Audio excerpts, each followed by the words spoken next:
Alright, man. Reality marbles. One of the best skills that you can have, hands down. I'm 90% sure that you're not getting out of this. So when you're talking about reality marbles, you have to mention bounded fields, which is a network of magical energy that is cast out by the user. What you see during a reality marble is that person projecting that network across the immediate area. All the rules in that domain is then defined at their discretion. My house, which means that you're playing by my rules. And make sure that you wipe your feet before you step in. Now, once you get caught in a reality marble, you're in some trouble. You're gonna get wiped off the grid. People are gonna be able to sense you, but you're gonna be nowhere to be found. The only exceptions to this is if somebody breaks through it with a weapon like Excalibur, or if somebody gets trapped inside with you, which in that case, you're both screwed. Originally, reality marbles was something that only belonged to demons, but after years and years of research and tampering, mages, servants,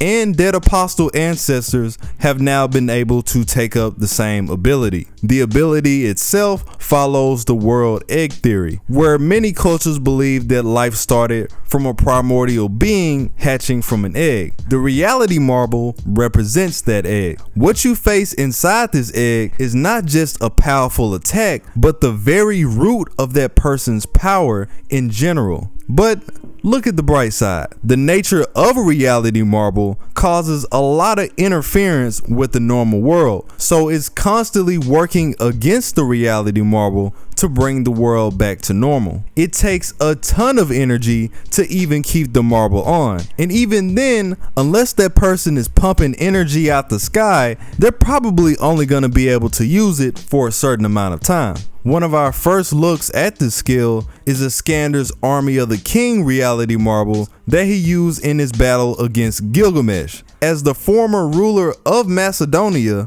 Iskander can transform the entire plain into desert and summon his whole army to fight on his side and deal with the opponent. Sounds like he's cheating to me. And these aren't just regular army soldiers either. Since his phantasm came with the significant rank of EX, all of the men that are inside the phantasm are allowed to operate as low-ranking servants. Before you can even touch Iskander, you're gonna have a lot more on your plate that you need to deal with. You even have unique circumstances where some of the men are strong enough to exit the reality marble for certain tasks, like his commander. Then there's the rare cases with this power. Taking a look at the Fate Extra timeline, you have Nursery Rhyme, who has a reality marble that allows her to manifest as a pseudo-servant depending on her master's mood at the time. In her case, she can take the form of her master, Alice, while also embodying certain elements from the Alice in Wonderland story. You look over at Melty Blood, you have the reality marble of the dead apostle ancestor Wallachia. The reach of his marble was so powerful that it turned the entire city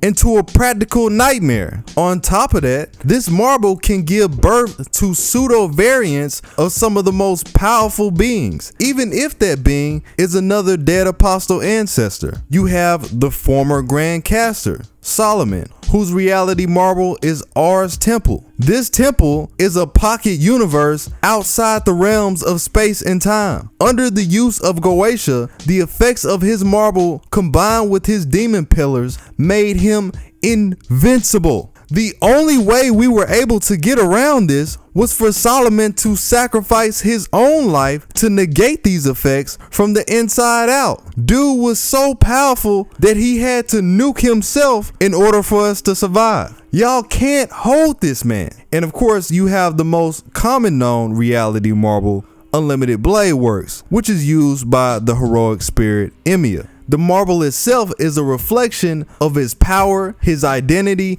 and all the things that he's been through up until this point in time. His power works like a factory, producing a replica of nearly any sword that he chooses for a short amount of time. So as long as he can keep his domain running, his reserves are endless. You have Amakusa Shiro's reality marble, the Shimabara Rebellion, which is essentially the last moments of his life given physical form. His domain is unfit for anybody other than himself, and therefore the air alone is considered to be poison for the people inside it. Normally, the inside of his reality marble is inescapable. Once he gets this up and running, your only chance of getting out is having exceptional powers like Muramasa on your side. It took Muramasa's sword that could cut through concepts for him to even be a problem. Ultimately, reality marbles is not a power that anybody should be sleeping on. It is one of the highest levels of magecraft you can have before treading the line of true magic.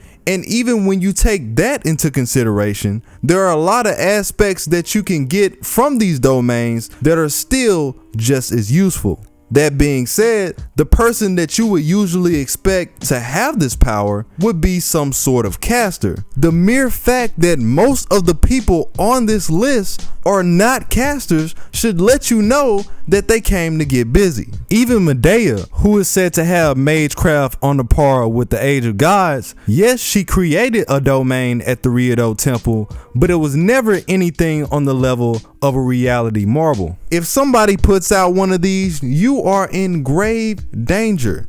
Get out while you still can. It's gotten to the point where the Mages Association has banned any research on reality marbles because of the extent of their power. So if you're looking for ways to tap into this type of energy, you best keep it on the low. But you didn't hear that from me.